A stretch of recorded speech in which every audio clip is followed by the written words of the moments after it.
Minus பக்கங்கள். Hi friends, இது மாலிகாவின் கேளுங்க கதை கேளுங்க. மானஸ் எழுதிய கவிதை நீ வார்த்தைகள் நான். அத்தியாயம் 5. தன் முன்னே ருத்ரமூர்த்தியாய் நின்றிருந்த அஸ்வினை பார்த்து விழியில் தேங்கிய பயத்தோடு நின்றிருந்தான் கோபி. இதெல்லாம் என்ன? இடுப்பில் கையை வைத்து கோபமாக கேட்டான் அஸ்வின். இல்லடா, கொஞ்சம் வேலை இருந்தது. அதுக்காக இப்படியே துவைக்காம போட்டு வைப்பீங்க? எடுத்து போடுங்க, நானாச்சும் துவைக்கிறேன் அப்படின்னு சொன்னாலும் கேட்கறதில்ல. நானே பார்த்துக்கிறேன்னு சொல்ல வேண்டியது. அது என்ன, ரூமா இல்லை குப்பையெல்லாம் சேர்த்து வைக்கிற ஸ்டோரேஜ் ஹவுஸா? இப்படி வச்சிருக்கீங்க. காலையில் எழுந்திரிச்சா போத்திக்கிற போர்வையை கூட மடித்து வைக்கிற பழக்கம் எப்போ தான் வருமோ? கிட்டத்தட்ட 8 சட்டை தொங்குது ஹேங்கரில். பீரோவுக்குள்ளே ஒரு துணியும் காணோம். நாளைக்கு எதை போட்டுக்கிட்டு போவீங்க? இதையே கழட்டி வச்சுட்டு மறுபடியும் போட்டுக்குவீங்கல்ல? திருவென விழித்தான் கோபி. அருகில் வந்த அஸ்வின் அவன் சட்டையின் மேல் அணிந்திருந்த காக்கி கலர் டிரைவர் யூனிஃபார்மை பிடித்து கேட்டான். இதை துவைச்சு எத்தனை நாள் ஆச்சு? அது என்று தன் விரல்களால் கோபி கணக்கு போட துவங்க தலையில் அடித்து கொண்டான் அஸ்வின். வீட்டில் தான் வாஷிங் மிஷின் இருக்கு இல்லை, அதில் எடுத்து போட்டு துவைக்கிறதுக்கு கூட அவ்வளவு கஷ்டமா என்றவன் வேகமாக அவனுடைய காக்கி சட்டையை கழற்றினான். டேய், இன்னும் சவாரி இருக்குடா, போகணும். அதுதான் ப்ரௌன் கலர் பேண்ட் போட்டிருக்கீங்கல்ல, அது போதும். ஏண்டா இப்படி பண்ற? பேசாம போங்க மாமா, இருக்கிற கடுப்புல அடிச்சிட போறேன். என்னது? திகைத்து போய் கேட்டான் கோபி. அது என்று சுதாரித்து கொண்டவன், துணியையெல்லாம் அடிச்சு துவைக்கணும்னு சொன்னேன், வேற ஒன்றும் இல்லை. ஆமா, 7 மணி ஆகுது. இப்போ காஃபி குடிக்கிறீங்களா இல்லை டிஃபன் சாப்பிட்றீங்களா? பேச்சை நைஸாக மாற்றினான். காஃபியே குடிக்கிறேன்டா, டிஃபன் அப்புறமா வந்து சாப்பிட்றேன். ஒழுங்கா 10 மணிக்குள்ள வந்து சாப்பிட்றதா இருந்தால் டிஃபன் தருவேன், இல்லைன்னா எடுத்து வச்சிடுவேன். கண்ட நேரத்துக்கும் சாப்பிட்டா உடம்பு என்னத்துக்கு ஆகிறது? அதுக்கு சாப்பிடாமலே இருக்கலாம். ரொம்ப பண்றடா நீ. நீங்க என் பேச்சை ஒழுங்கா கேட்டா நான் ஏன் இப்படியெல்லாம் பண்ண போறேன்? சரி, சலிச்சுக்காத. நான் காஃபி குடிச்சிட்டு போயிட்டு ஒரு 9 மணிக்கெல்லாம் வந்து சாப்பிட்றேன், போதுமா? என்றவன் கோபியை முறைத்து விட்டு அவன் துணிகளை அள்ளிக்கொண்டு சென்றான். இரு நானே போடுறேன். மறுபடியும் அவன் நின்று முறைக்க, சரி இப்போ எதுக்கு இப்படி முறைக்கிற? நீயே துவைக்க போடு என்று விட்டு வேகமாக சமையல் அறைக்குள் புகுந்து கொண்டான் கோபி. மெல்லிய புன்னகை ஒன்று அஸ்வினின் முகத்தில் பூத்தது. காஃபியை போட்டு அதனை ஆற்றிக்கொண்டே வந்து பின்கட்டில் சாய்ந்து நின்றான் கோபி. அங்கே இருந்த வாஷிங் மிஷினில் ஒவ்வொரு துணியாக எடுத்து போட்டு கொண்டிருந்தான் அஸ்வின். சட்டையின் காலரில் இருந்த அழுக்கில் சோப்பை போட்டு பிரஷ் வைத்து தேய்த்து பிறகு மிஷினுக்குள் போட்டு கொண்டிருந்தான். ஏண்டா, இந்த டிவியில எல்லாம் அப்படி போட்ட உடனே வெள்ளை ஆயிடுது, ஏன் நம்ம மிஷினில் மட்டும் அப்படி ஆக மாட்டேங்குது? மாமா, வேணாம், ரொம்ப அப்பாவி மாதிரி நடிக்காதீங்க. நான் என்ன அந்த பசுமாடா உங்கள் நடிப்பெல்லாம் நம்புறதுக்கு? சிரித்து விட்டான் கோபி. சரி சொல்லு, அந்த நிரஞ்சனா விஷயம் என்ன ஆச்சு என்றான் மெல்லிய குரலில். அதெல்லாம் காலையிலே கட் பண்ணி விட்டாச்சு. காஃபியை குடித்து முடித்திருந்தவன் விழியை விரித்து, டேய் எப்படிடா, என்ன பண்ண என்றான் ஆச்சரியமாக. அதெல்லாம் உங்களுக்கு எதுக்கு என்று சொல்லிக்கொண்டே அவன் கையில் இருந்த டம்ளரை வாங்கி கொண்டு சென்றான் அஸ்வின்.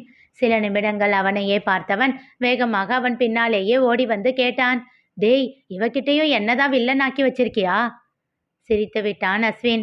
ஏண்டா இப்படி படுத்துற? நான் உனக்கு என்னடா பாவம் பண்ணேன்?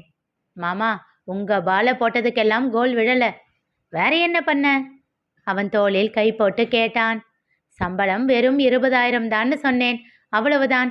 கிளிக்கு ரெக்கை முளைத்தெடுத்து பறந்தெடுத்து என்றான். கோபி பெருமூச்சு ஒன்றை விடுத்தான்.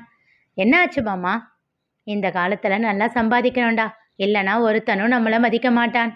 பணம் தான் இங்கே எல்லாத்தையும் முடிவு பண்ணுது. சொந்த பந்தம் எல்லாம் அப்புறம்தான். பணத்துக்காக யாரையும் வேண்டாம்னு சொல்லிடுவாங்க. சுவற்றை வெறித்து கொண்டே கூறினான் கோபி. அவன் முதுகை தடவி ஆசுவாசப்படுத்தியவன், விடுங்க மாமா, ஏன் எப்பவும் அதையே நினச்சிக்கிட்டு இருக்கீங்க? நான் இருக்கேன் மாமா, எப்பவும் கூடவே இருப்பேன். சிறு புன்னகை ஒன்று அவன் இதழில் அரும்பியது. அஸ்வினின் கன்னத்தை தட்டி, விடுடா, நான் தான் ஏதோ ஞாபகத்தில் பேசிட்டேன் என்றவன், சரி நான் கிளம்புறேன் என்று சொல்லிவிட்டு சென்று விட்டான். அவன் செல்வதையே மனதிற்குள் நிறைந்த வேதனையோடு பார்த்து கொண்டு இருந்தவன் பின் பூஜை அறைக்குள் நுழைந்தான். அங்கே கோபியின் அப்பா அம்மா புகைப்படமும் அதன் அருகில் அஸ்வினின் அப்பா அம்மா புகைப்படமும் மாலைகளோடு தொங்கிக் கொண்டிருந்தன. 4 புகைப்படங்களையும் வருடியவனின் விழிகள் கண்ணீரில் தேங்கி நின்றன. மறுநாள் காலை அலுவலகத்தில் அஸ்வினின் எதிரே அமர்ந்திருந்தாள் ரிதன்யா. புது ப்ராஜெக்டிற்கான விவரங்களை பற்றி ரிதன்யாவிடம் விளக்கி கொண்டிருந்தான் அஸ்வின். ஆக்சுவலாக ப்ராஜெக்ட் பற்றி எந்த பிரச்சனையும் இல்லை, கொஞ்சம் ஆரம்பத்தில் தடுமாறினாலும் அப்புறமா உன் கூட கோப்பா பண்ணிடுவேன். No problem Rithi, I will guide you. Thank you. நம்ம டீம் மெம்பர்ஸ் யாரு என்னன்னு ஆஃப்டர்நூன் இன்ட்ரோ பண்ணிடுறேன். ஓகே. முன்தினம் நடந்த விஷயங்கள் எதுவும் அவர்களுக்குள் இப்பொழுது வரவில்லை. இருவரும் சாதாரணமாகவே தான் பேசிக்கொண்டு இருந்தார்கள். விவரங்கள் அனைத்தையும் கோரி முடித்த பின் தன் நாற்காலியில் சாய்ந்து அமர்ந்தான் அஸ்வின். அவள் முகத்தையே பார்த்து புன்னகைத்து கொண்டிருந்தான். என்ன ஆச்சு? எதுக்கு சிரிக்கிற? நேத்து உன்னை பார்த்துட்டு சரியான பிசாசுன்னு நினைச்சேன். ரொம்ப தைரியம்தான். இவ்வளவு ஓப்பனா சொல்ற? மேபி எனக்கு மனசுல வச்சுக்க பிடிக்காது. சிரித்தாள் அவள். சத்தியமா நான் எதிர்பார்க்கவே இல்லை.